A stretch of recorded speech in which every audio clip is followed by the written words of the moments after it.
On passe à la troisième histoire qui est la plus courte des trois mais qui est tout aussi bavante, celle de Eva. Cette histoire s'est passée il y a quelques années et à l'époque elle a un copain avec qui elle est depuis plusieurs mois, mais c'est encore récent donc elle veut pas emménager avec lui et elle veut d'un autre côté s'émanciper et prendre son premier appartement, donc elle se tourne vers une solution, la colocation. Et puis après quelques recherches elle tombe sur une annonce dont le titre est « Cherche colocataire ». Femme uniquement. La personne qui a posté l'annonce indique être une femme de 23 ans qui est pas très à l'aise avec l'idée de vivre en colocation avec un mec. Et ça se comprend, franchement, on joue aux jeux vidéo, on crie dans notre micro, on range pas trop, on te pardonne, on comprend. Bref, d'après l'annonce, la colocataire disposerait donc de sa chambre et de sa propre salle de bain. Petit bémol, gros bémol, ok j'avoue, c'est qu'il y a qu'une seule photo dans l'annonce et c'est même pas une photo de l'intérieur de la maison, c'est juste une photo de l'extérieur. Eva envoie un mail à l'adresse indiquée dans l'annonce pour visiter la maison et rencontrer le proprio. Bonne nouvelle, 30 minutes plus tard, elle reçoit déjà une réponse avec un horaire et plein de détails. La locataire actuelle, donc cette femme de 23 ans, travaille jusqu'à tard et donc elle lui donne rendez-vous à 20 h le lendemain. Le lendemain, Eva est excitée, elle espère que ça va le faire et elle se rend à la maison. En arrivant, elle constate qu'il y a une note manuscrite sur la porte avec marqué « Porte cassée,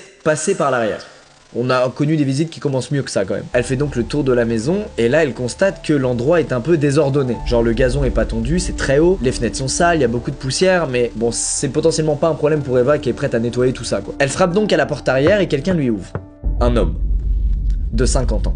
Eva se dit bon bah c'est sûrement le propriétaire, c'est pas grave. Elle rentre donc dans la maison et là elle constate que tout est plongé dans le noir sauf la cuisine. Quand tu fais visiter un endroit, t'allumes tout pour que tout soit bien visible, pour donner envie. Tu plonges pas le truc dans le noir. Bref, la visite commence et il y a aucun meuble.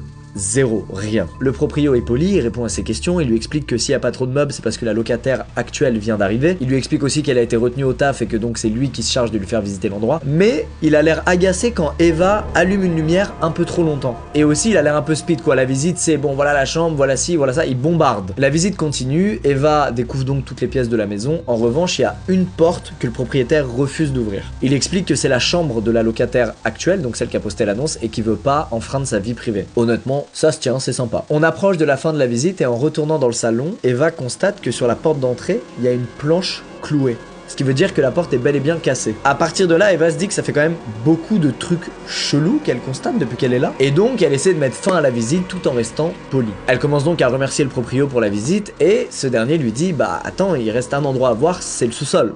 Il monte les escaliers du doigt et lui dit « Gentleman oblige, les femmes d'abord ». Mais pile à ce moment, Eva reçoit un SMS. Elle fait un move incroyable, elle fait genre que cette sonnerie de texto est une sonnerie d'appel, c'est-à-dire qu'elle sort direct son phone et elle décroche. Elle se met à dire « Ah ça y est t'es arrivé, ok cool je viens te chercher, faut que tu vois la maison, elle est super ». Elle prend son courage à deux mains, elle regarde le propriétaire et lui dit « Je suis désolé mon ami est là, je vais la chercher, j'arrive ». Et puis elle part et elle sort de la maison par là où elle était arrivée, c'est-à-dire la